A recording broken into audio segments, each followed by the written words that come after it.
قصة بعنوان قدم الجبل، لكاتبها العراقي الدكتور عبد الرزاق فليح العيسوي. الإهداء إلى النسمة المحملة بطراوة رحيق الورد، والقادمة من البعيد البعيد، المعانقة للروح، المحملة بشذا أريج وعطر الزهور، ورائحة تراب الأرض، وذكريات خالدة نقشتها الأيام على صخرة اسمها قدم الجبل. تعالوا تعالوا، اسمعوني بإصغاء يليق بي وبكم.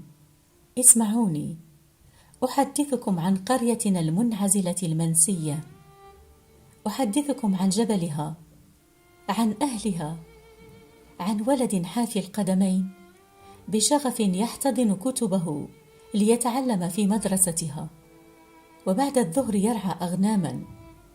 ولد تلاحق عيناه الفراشات، ويقتنص الفرص ليصطاد عصافيرا وحماما وأرانبا، ويشاكس كلاب القرية، ويمازح صبيان وبنيات القرية. هو أنا ذا أحدثكم عن قريتنا المنعزلة المعزولة بامتياز، والمنسية مع سبق الإصرار. نهارات أهلها كدح مضن في الحقل، يرافقه غناء حزين، وشجن يبكي له قرص الشمس زمنها. بعد غروب الشمس وعند نهايات المساء ترجع النساء من مقبرة القرية بعد أن أتممن إشعال الشموع وتثبيتها فوق القبور، وليال بظلامها تغلف كل القرية، ظلام يكسر عتمته بصيص مصابيح نفطية وومضات نجوم ولمعانات عيون كلاب تنبح أو تعوي من جوع أو حزن، لست أدري. والليل يقطع سكونه أصوات نساء يرددن مع الأنين أبياتا من شعر شعبي مشبع برثاء حزين لفقد عزيز. منك يا ليل يا محبط الآلام والآمال، وبوابة ضجيج الذات وهي تحاور الذات بصمت قاس. قريتنا يربطها بالمدينة طريق ترابي، وبائع متجول ينتقل بعربة يجرها حمار، وثلاث معلمين، وتاجر مواشي في منتصف العمر، وسائق سيارة قديمة، ثرثار كثير الشكوى. قبالة القرية ينتصب جبلها، من الجبل يبرز نتوء صخري اعتاد أهل القرية على تسميته قدم الجبل. على يمين قدم الجبل هذا ينبوع ماء اعتدنا نحن الرعاة أن نلتقي عنده مرات متعددة في اليوم.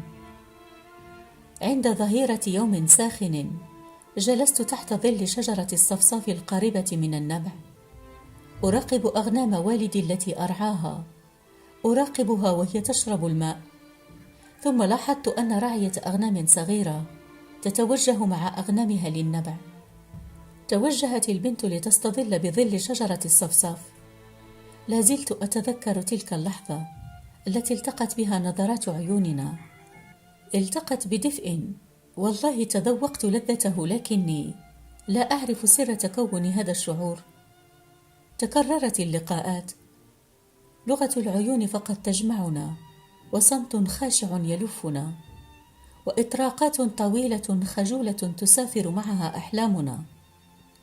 فجأة غابت يوم، يومان، ثم عرفت أنها مريضة، ثم عرفت أنها ماتت في المقبرة. وبعد أن أشعلت شمعة وضعتها على قبرها بكيت ورفعت رأسي إلى السماء بخشوع وخوف وحزن، وبصوت متحشرج قلت: يا إلهي، لماذا يموت الصغار؟ انتشلتني أصوات طيور برية، أصوات أحسست أنها تدعوني، أنه يجب علي أن أعيش. لذا عدت إلى شجرة الصفصاف وأشعلت شموعا وضعتها على قدم الجبل.